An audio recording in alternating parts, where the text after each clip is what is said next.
Minority Leader, I don't think you have a case to raise in the first place. Honourable members, I humbly plead with you to end the comment on this particular statement here, since we have other statements to be taken. Unless if the leadership wants to comment on the statement, fine. Mr. Speaker, mine is not on this matter. I've just had a discussion with the Chief Whip of our caucus on an application that was just made, and which application you granted. So I'd wanted to draw your attention to some fundamental facts for your consideration, if it so pleases you. Mr. Speaker, my respected colleague informs me that whilst dealing with the order paper, an application was made for variation for an addendum order paper item to be considered. I believe at the time the application came before you, you were not made aware of certain intervening matters. Hence, the granting of the application for the paper to be laid. Mr. Speaker, it is important to put on record that a fundamental administrative issue was raised. A memo was ferried to Mr. Speaker's office questioning the composition of the committee as well as the chairman's conduct. That memo has not been responded to. As a matter of right, Mr. Speaker would have to respond to the memo for all issues raised to be considered until we exhaust. It cannot be that this can be done, because, Mr. Speaker, if we are not careful and we set certain precedents, one day, it will come back and haunt this very house. Because Mr. Speaker set up the committee administratively, not through a motion or not through any effort of member of parliament. So we could only raise issue administratively. And there is a memo to his desk, which memo we added evidence of certain actions and pronouncements of the chair of the committee. The memo has not received a response. We've not dealt with the fundamental issues. How then can the chairman say that he is done with his work and he is laying a report when the preliminary issues that we have raised have not been addressed? Mr. Speaker, I am only bringing to the attention of this house that if today it suits one side of the house to proceed on a certain matter in a certain way, let the record reflect that someday this matter will come up again and they will be referred to their own records. That's all I want to say. Honorable Minority Leader, I think this issue crop up in your absence. The whips did very well, and the decision was taken that we should allow the paper to be laid, and thereafter there will be some engagement as to the way forward. Hence, the paper was laid. The consequential motions were accordingly deferred to abide by the decision that may come out of the engagement. So I believe the leaders are enjoined to engage on this matter. So that was the agreement that we have reached, and that was my directions.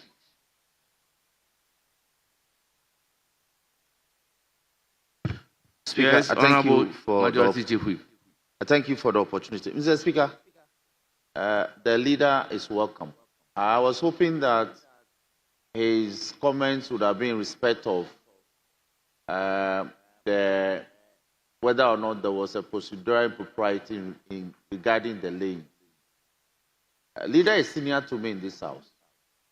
If you had a correspondence with the speaker and you are not getting a feedback, leader knows that you would have sent a reminder. But that didn't happen. So I believe that he ought to send a reminder to the speaker and said, we have a memo in respect of this matter. It's been some time. So may we have some response?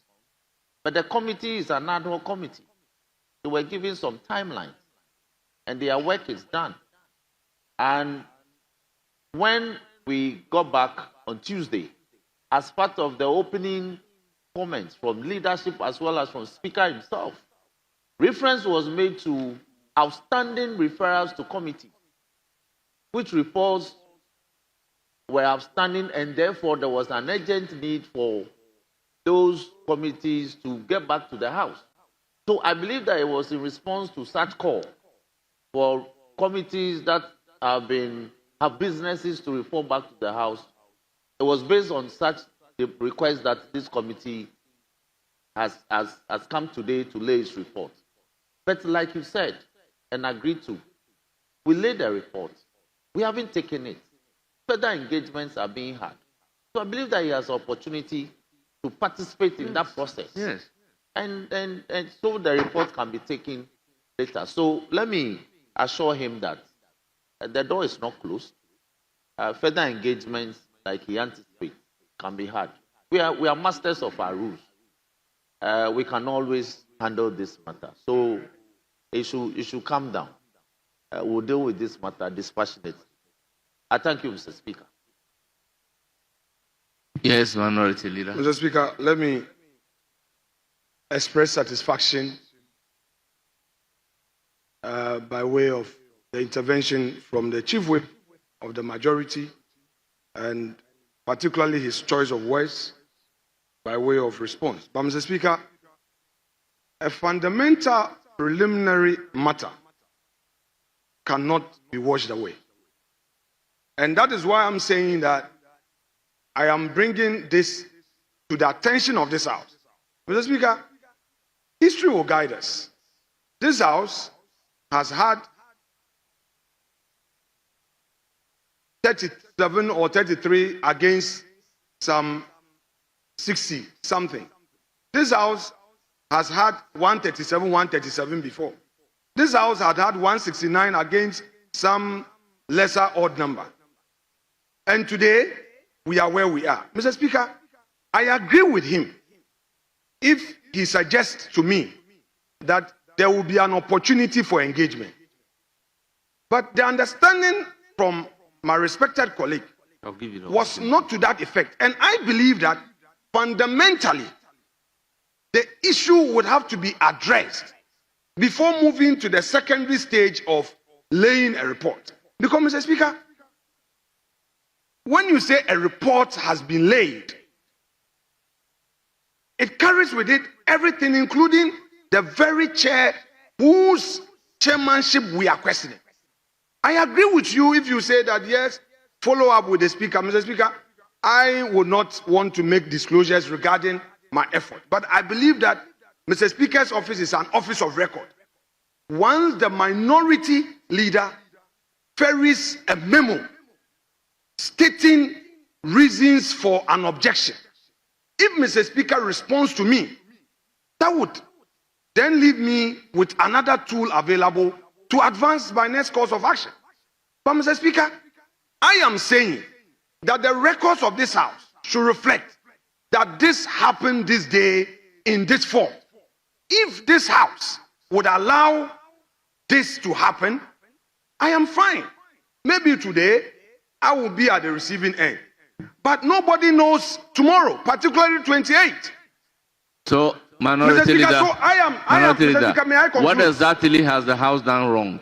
Mr. Speaker, what I'm saying respectfully, I would want to plead with you that hear me in full rather than putting a question to me. What I'm saying is that at the time the House accepted for this paper to be laid, I am sure the House was unaware of the intervention administratively.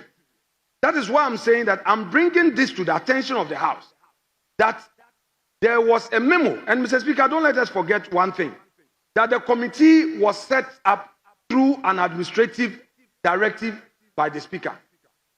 So I could only deal with any objection administratively. And that is what I did. Maybe you are not aware. Mr. Speaker, I believe that if you were aware that I had written a memo challenging the chairman's conduct, you would have asked for the response. Honorable Minority Yes, Leader, Mr. Speaker. if a paper is presented, and assuming but not admitting that the representation was done by error, is there not a remedy for it under our rules? Mr. Speaker, that's a different matter. I am raising a fundamental issue, bringing that to the attention of the House. That being the case, Mr. Speaker, if it is your pleasure that we would have an opportunity to deal with it at a later date, or even there can be some discussion, so be it. But I do not get that impression from my colleague, the that Chief is Whip. why I am telling you, as the person presiding at the time that the paper was laid, that the direction was that after laying the paper, the report of the committee, leadership would engage, therefore would defer the consequential motions. The motions were not going to be taken. So therefore, after the engagement, if it is established that the paper ought not to have been laid, our rules would direct us as to what to do in the circumstances. So once leadership, you are going to engage, let's abide by the outcome of that engagement. Mr. Speaker, we'll raise the matter to the extent that the engagement will give rise for us to discuss the memo and all. I think it's a fair point. And I would rest my case on that point. Thank you very much. Minority Leader, I don't think you have a case to rest in the first place. Honourable members, can we make progress? Not on this matter.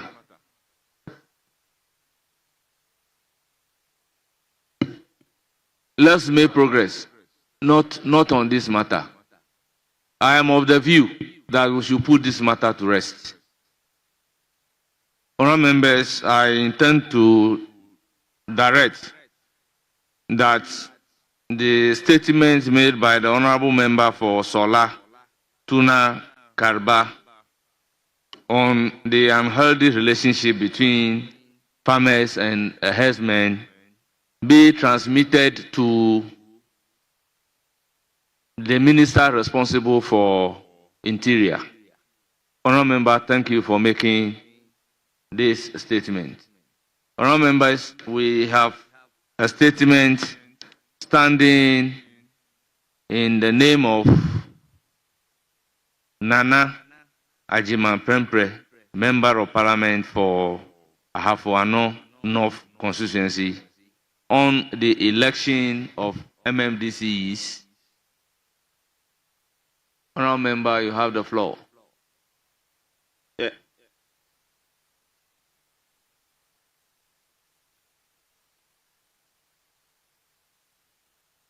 Speaker, there are actually two statements. The one also stands in the name of the Honorable Koko, but that of Koko is commemorative. So if it is the case that you are going to admit one, then we should rather take that of Koko, which is commemorative and it falls on today. Then we can have Ajiman's statement taken tomorrow. So it's a suggestion. I'll leave the decision. Very well. Then we then proceed to give the floor to Honorable Koko Asante.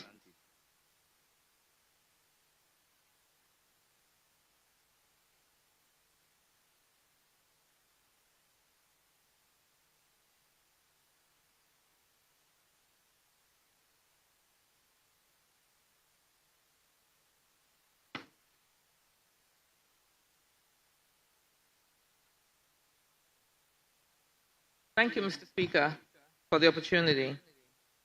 Mr. Speaker, I rise today to make a statement in commemoration of the World Menstrual Hygiene Day, which is observed annually on May 28th.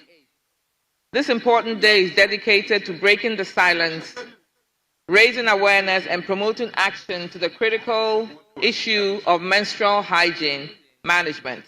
This year marks a decade when the first observance of menstrual hygiene was initially observed in 2014. The initiative has grown globally into a movement, and the theme this year is Together for a Period-Friendly World. The emphasis on together is not merely symbolic. It's a powerful call to shared responsibility and collective action. Mr. Speaker, menstruation is a natural process. It's a biological process just like breathing. Yet millions of girls in Ghana and across the world continue to face stigma, shame, and embarrassment, and significant barriers in managing their monthly menstrual cycle with dignity. Many girls miss school and sports and social activities each month simply because they lack the access to sanitary products, safe changing facilities, safe private changing facilities, and clean water. In rural and low-income communities, these challenges are even more severe. Let us be unequivocal. Menstrual health is not a luxury. Menstrual health is not a luxury. It is a human right, aligned with the UN SDG target number 6. It is intricately linked to education, health, and gender equality and economic empowerment. When we fail to ensure access to menstrual hygiene for all, we are not merely neglecting the needs of women and girls, we are compromising our national development. Mr. Speaker, on this occasion, I join voices around the world in urging this House to consider policy and budgetary interventions that will significantly improve menstrual health outcomes in Ghana. These include incorporating menstrual health education into school curricula to combat stigma and misinformation. There's a lot of myth and stigma. Some communities even consider the monthly cycle as taboo, so girls and women cannot participate in certain activities during that time. Ensuring the provision of gender-friendly changing facilities in schools, workplaces, and public institutions is also critical. Mr. Speaker, it is disappointing that we continue to witness lack of urgency and commitment in addressing hygienic needs of our schoolgirls and women. Despite numerous promises, we have seen very little on the provision of gender-friendly sanitation facilities essential for safe and dignified menstrual hygiene management. The President and the government must be reminded that platitudes and symbolic gestures are not enough. Our girls need bold investment, real infrastructure, and leadership that prioritizes their dignity and well-being. Mr. Speaker, as part of efforts to mark this day, the Menstrual Hygiene Day, I had the honor on Monday, May 26th, to engage students in the 2 high schools in my constituency, Etiwa West. The schools were Bomosu STEM Senior High School and the Kwabing Anglican Senior Technical High School, where we spoke to them on menstrual hygiene and the urgency and the importance of mental wellness and teenage pregnancy. During these visits, I also distributed sanitary pads to the girls in the 2 schools for their well-being. The education was very important. The girls interacted, and you could tell that they were very interested, and you could tell that education was really needed there, especially teenage pregnancy. Menstrual Hygiene Day reminds us that no woman or girl should be held back because of their monthly period. I therefore call on all members of Parliament, relevant ministries, civil society organizations, and the private sector to unite in building a Ghana where menstruation is no longer a barrier, it is no longer a shame, it is no longer an obstacle to dignity, education, and full participation in society. Together, we can create a period-friendly Ghana.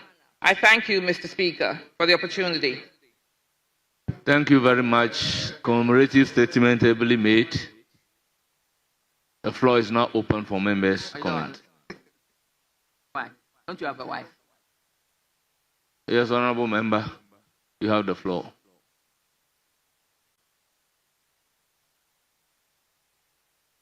Honorable Zuwera, you have the floor.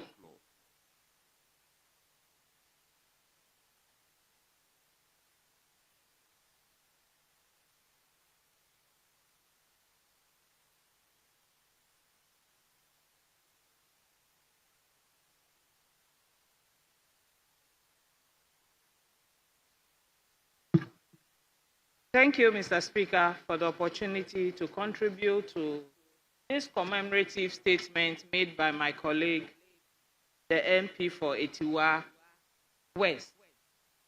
I think it's a very important statement, especially coming on the heels of the recent launch of the free sanitary pads for girls by Excellency President John Dramani Mahama on the 24th of April 2025. Mr. Speaker, we've read several statements in this chamber on this very important subject matter. His Excellency President John Dramani Mahama listened to our statement, actualized our aspirations, and actively acted on our demands and requests to support the girl child in order that the girl child can have free and safe menstrual hygiene. Mr. Speaker, I don't know how many of my colleagues here were at the Salvation Army School at Mamprobi on 24th April. And I think on that day, anyone who was there would agree with me that we came face to face with the emotions of mothers. We came face to face with the emotions of the girl child in respect to their menstrual cycle. We watched a sketch enacted by the school children, and it told the whole story. We didn't have to pull this. The whole story about how the girl child navigates this natural sequence of their lives on a monthly basis was told to us by parents. We saw how the girl child on that day clamored for the free sanitary pads that the gender ministry and the education ministry had taken along in order for the launch to be successful. And Mr. Speaker, we heard His Excellency the President speak. We heard the Minister of Education speak. We heard the gender minister speak. But most importantly, we heard the girl child. And the girl child told us that that singular initiative of the free sanitary pad was going to address a bigger problem than we thought we knew. Mr. Speaker, we left the launch happy, inspired to continue to do our work in advocating for more recognition for the girl child. One of the things we wondered about was what was going to be the distribution mechanism for these free sanitary pads to our various schools. Mr. Speaker, I sat here this morning and I got a message with a picture accompanying the message of the free sanitary pads being distributed in my beloved Talaga South constituency. Mr. Speaker, this is how pragmatic this government takes this issue of the distribution of the free sanitary. 1 month after the launch, the sanitary pads are out there in the schools for the young girls. so that they can continue to go to school and reach their potential and life ambition. Mr. Speaker, we have nothing else to add but to say a very big thank you to His Excellency President John Dramani Mahama for listening to the cries of the young people of this country. He's told us that his government is going to be committed to ensuring that the girl child stays in school. And he's shown the first indication. We are grateful. Thank you very much, Mr. Speaker, for the opportunity. Thank you. Yes, Honorable Member, you have the floor. Thank you. Thank you, Right Honorable Speaker. I would also want to associate myself with the statement made by the Honorable Member for AGYE West. Right Honorable Speaker, the MP for Salaga South has said it all. I was very surprised that in making the statement, the maker would not make a bit of a reference to what this government is doing to bring relief to the young women of Ghana. But apart from the part, Right Honorable Speaker, menstrual hygiene goes beyond just the provision of sanitary pads. I think that at the level of our schools, we would have to look at how to make privacy possible for these young girls.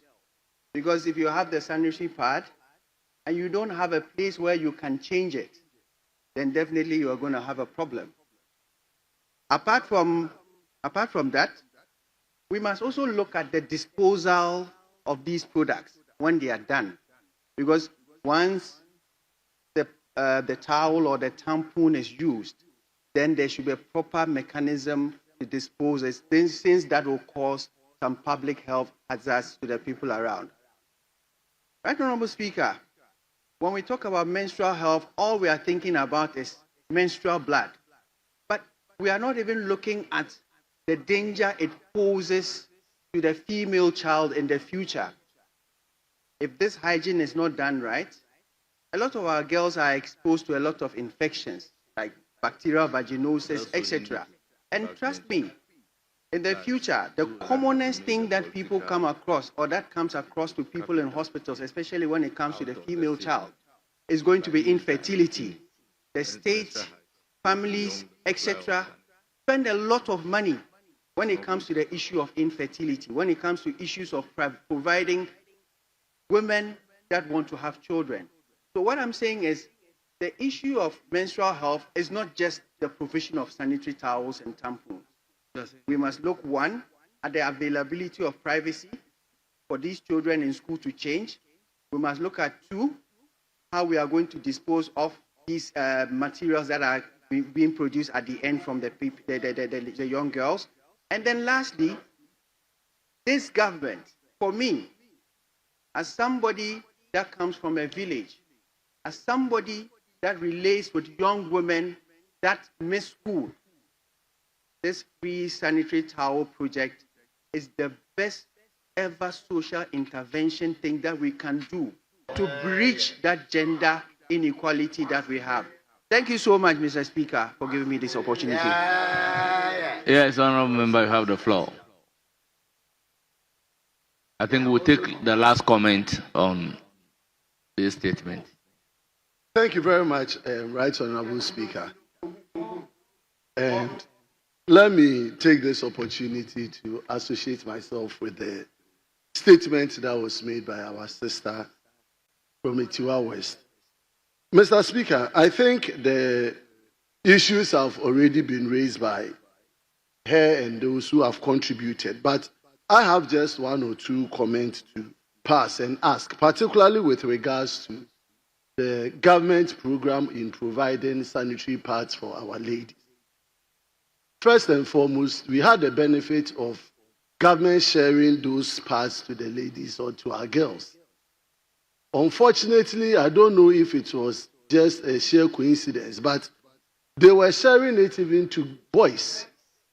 Boys were even being given part of the pads on the day that they were sharing. And I was wondering the basis upon that. Honourable member, do you have the evidence? Oh, it's on record. You can watch the day. We watched it on TV. So we can go back. Honourable member, do you have the evidence? Mr. Speaker, it's with GBC. Can you provide the evidence? Yes, Mr. Speaker, we will request from GBC to provide.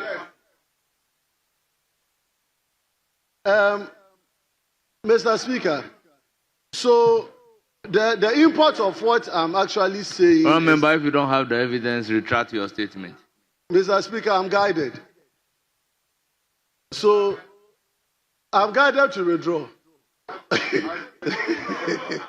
It's withdrawn. Mr. Speaker, second, the issue has to do with the plan of government to make these parts to our ladies sustainable. Here is the case, we have supplied them only as a one-off thing. We know that the menstrual cycle for a woman is monthly. So when you provide it for them once, what is the intention to support them over the year? And we look at the budget implication for these supplies. And you are asking whether the budgetary allocation for the purchase of these sanitary pads were made available to the ministry to supply these pads for our ladies. So my call on the Minister for Gender is to ensure that we don't just do politics for politics' sake. This is a real need for our ladies. And also, it is not every lady that will require the sanitary pad. We have people who are really in need of these sanitary pads. And so it should be a well thought through thing.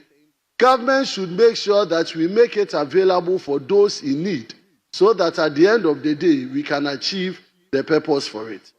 Mr. Speaker, to end it, I'm concerned again as to the provision of sanitary or washrooms for our children in the basic schools. My colleague on the other side talked about accessibility to disposal. But even water, these are ladies, when they visit the washrooms, they need water to wash their hands and also to even do the other things that they do. So my request is for government to ensure that we make access to water available for our schools. Government has indicated that electricity is available for our schools, but we should go beyond electricity and make sure that we get water also for them. Then at the end of the day, we can improve this. On that note, I think I'll congratulate the maker of the statement for making this for us. Thank you very much, Right Honourable.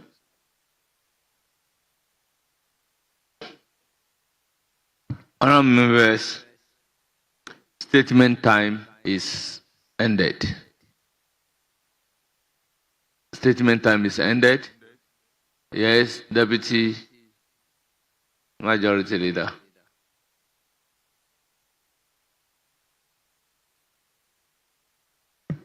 Mr. Speaker, I think we have exhausted what we want to do today. So I would like to move that we bring proceedings to an end for today and come back tomorrow at 10 o'clock. Motion move for adjournment. Any seconder?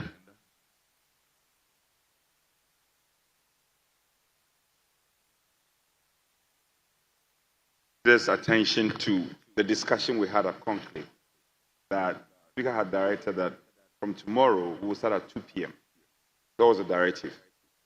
I'm sure maybe you came in a bit late before you came in. So, Speaker, if you may take that on board, that from tomorrow sitting will start at 2 p.m. That was a directive. Yeah. Very well. Yes.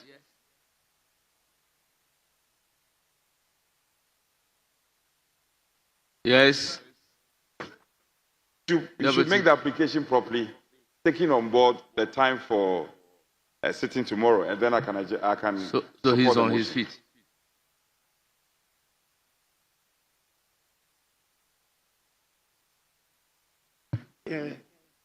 Yeah. Thank you very much, Mr. Speaker. Mr. Speaker, I think that happened before I joined a meeting at the conclave this morning with Mr. Speaker. So if 2 o'clock is what Mr. Speaker has directed, then of course that will be the time that we will come in tomorrow. So I move that we adjourn and come back to tomorrow. Thank you. We are rise to support the motion move. Thank you very much.